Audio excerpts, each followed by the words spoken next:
nama saya Ali Fauzi dari SMA Negeri 1 Kalipidu, Bojonegoro, PPL Universitas Negeri Semarang.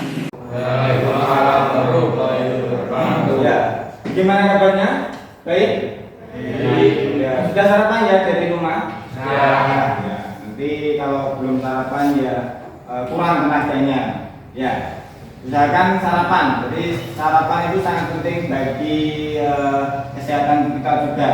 Nah, jangan nanti kalau kamu mungkin berangkat sekolah nggak sarapan nanti sakit ya. Jadi sebelum kita mulai pembelajarannya, kita berdoa dulu. Silakan dipimpin berdoa. Ayo, dipimpin berdoa. Gerak. Mulai akan menjadi kita belajar dulu. Doa mulai.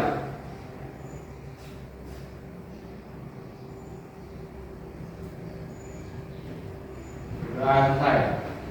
Ya. Mulai ya. Setelah kita berdoa, saya mau ngecek kehadirannya. Di sini masuk semua ya, masuk ya. Ya, ada yang mungkin tidak masuk. Kalau izin nanti pasti ada keterangannya. Ya, kita mulai untuk di sini sebelum kita mulai pembelajarannya kita pemanasan dulu seperti kemarin. Ya, jadi biar nanti otak kita agak refresh, kita ice breathing dulu. Jangan sampai tegang. Ya, kita lemaskan dulu ya. Seperti kemarin nanti saya putar sebuah video. Nanti kamu mengikuti gerakan yang ada di dalam video. Ya. Nah, tangannya ke depan. Nah, ini.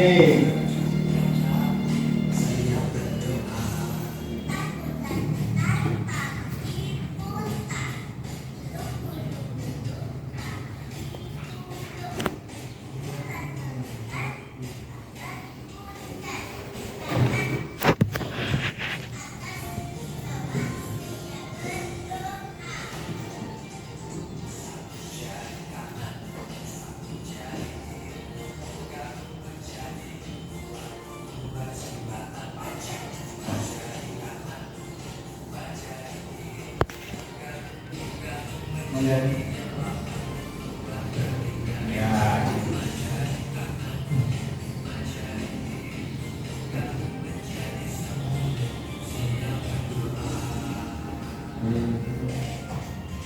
Ya, itu ya bahasa pemrograman. Ya. Jadi nanti untuk kedepannya algoritma dan bahasa pemrograman itu ada banyak cabang yang kita pelajari. Nah, salah satunya nanti adalah flowchart dan bahasa pemrograman. Jadi flowchart itu ada bagaimana untuk mendesain sebuah sistem. Yang kedua adalah siswa mampu menggambarkan langkah-langkah dalam suatu proses atau sistem secara visual ke dalam flowchart. Nomor 3 adalah siswa mampu membaca dan menulis algoritma dan notasi yang benar, memahami proses pemrograman dengan menggunakan bahasa pemrograman. Nah, jadi nanti kita terapkan untuk bahasa pemrograman yang namanya adalah bahasa C. Ya, jadi sebelum kita membuat suatu sistem atau suatu software, maka diperlukan sebuah flowchart yang mana nanti adalah gimana aplikasi tersebut berjalan atau diagram alir aplikasi itu bisa berjalan sampai mana ke titik ini dan seterusnya. Itu kita harus mendesainnya menggunakan flowchart.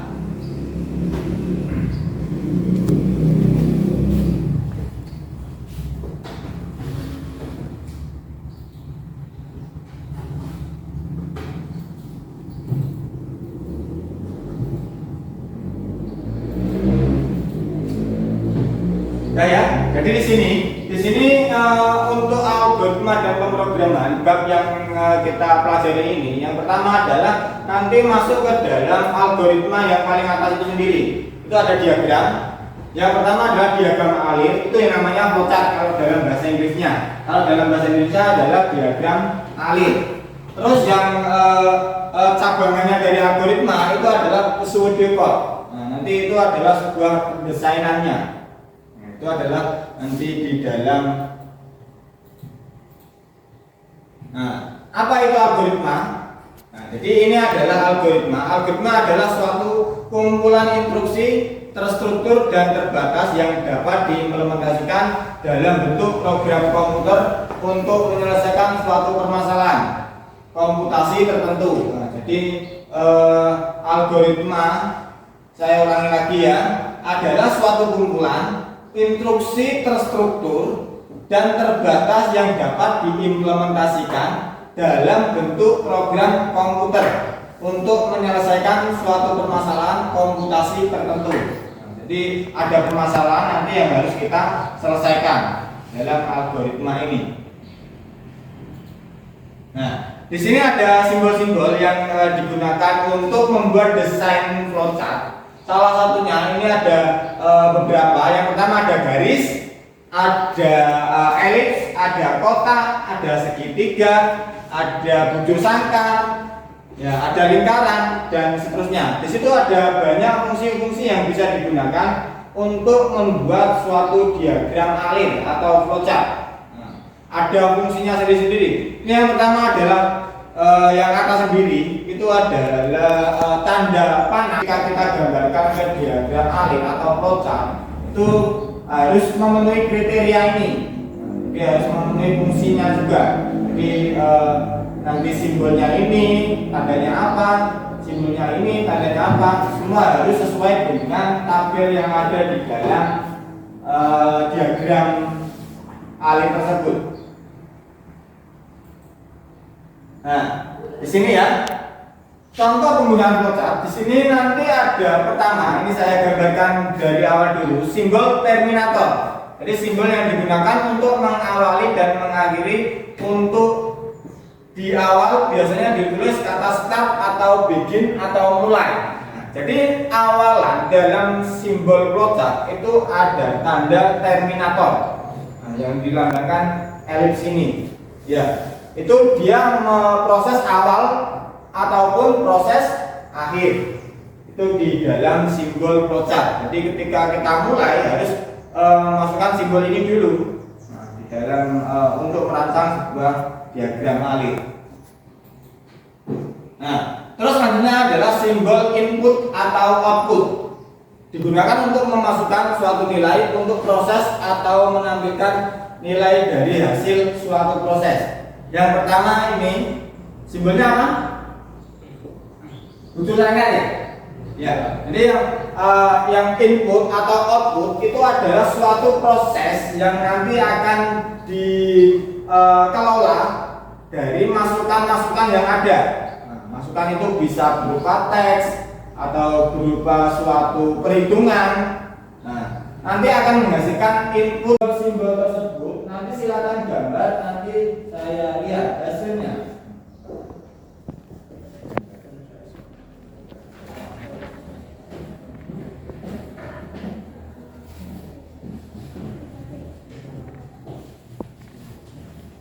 Ini saya contohkan lagi.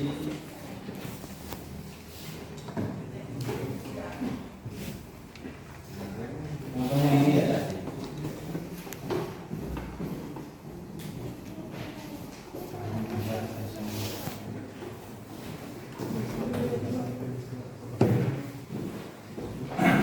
Nanti saya kasih waktu sekitar 15-an menit ya. Nanti silakan buatlah sebuah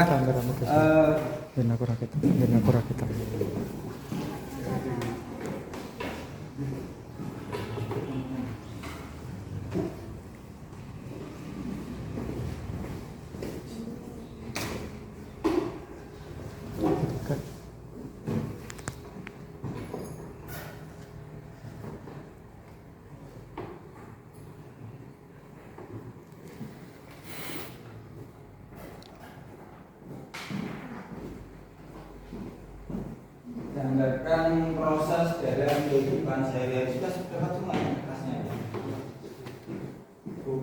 Memasak air juga boleh, terus memanggang ikan. Ini yang atas itu contohnya. Memanggang ikan boleh, terus apa lagi? Menari uang dari ATM juga bisa.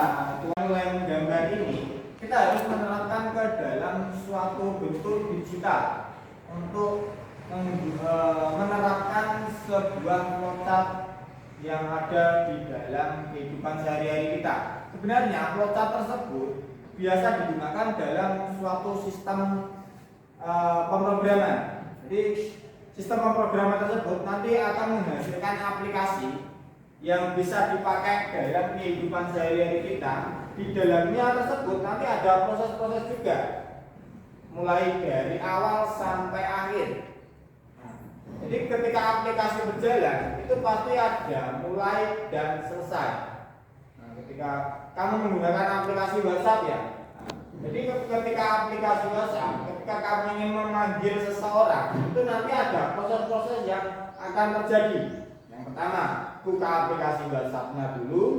Terus, yang kedua, kamu cari nomor kontaknya yang kamu nanti akan telepon, ya kan? Nah, jadi itu semua adalah prosesnya sampai selesai mengakhiri panggilan tersebut. Itu adalah sebuah sistem yang berjalan di dalam aplikasi. Nah, nanti kita menggunakan aplikasi yang namanya adalah Draw.io. Nah, jadi aplikasi tersebut kita bisa manfaatkan untuk mendesain sebuah flowchart. Nah, jadi aplikasi Draw.io ini bisa digunakan secara gratis. Jadi terus di dalam kelebihannya bisa dipakai di berbagai perangkat manapun. Tuh, menggunakan Draw.io.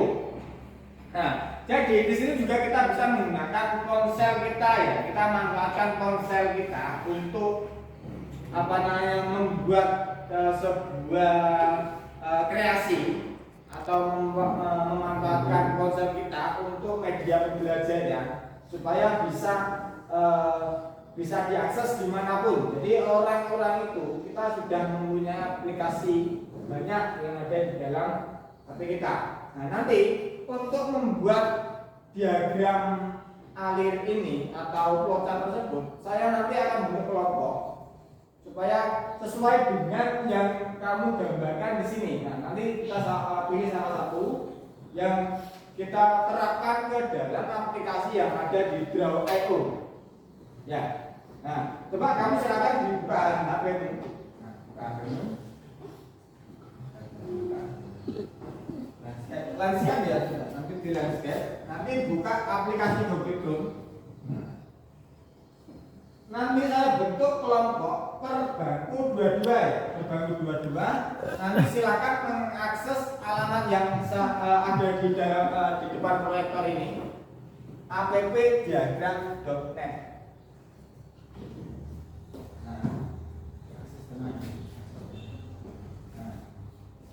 Silakan dibuka yang app.diagram.net. Nah, di situ kita bisa menggunakan fungsi tersebut untuk membuat sebuah diagram alir atau Draw.io namanya. Dia ada banyak sekali sih untuk bisa kita gunakan untuk mendesain sebuah flowchart. Tidak hanya Draw.io saja, ada Microsoft Visio juga. Bahkan kalau Microsoft Visio kan produknya dari Microsoft ya, paket dari Microsoft Office biasanya. Tapi untuk aplikasi Microsoft Office itu biasanya kita harus menggunakannya bayar. Saya ada akses. Nah, di landscape ada lagi. Tidak cuma 1-2 kali, butuh berkali-kali dalam sebuah proses. Ya, di proses itu harus kita lakukan berulang kali supaya biar paham betul. Paham betul ke dalam penggunaan materi tersebut. Cukup ya di sini untuk materi Pali, semoga bermanfaat dan kedepannya nanti bisa kamu terapkan lah dalam kehidupan sehari-hari, bahkan ke dalam kehidupan keluarga atau masyarakat, mungkin sampai ke bermanfaat ke negara kita atau negara Indonesia. Nah ya, sebelum kita akhiri, kita paling nggak berdoa dulu ya, berdoa dulu. Coba dipimpin berdoa. Sebelum kita mulai hari ini, mereka mulai.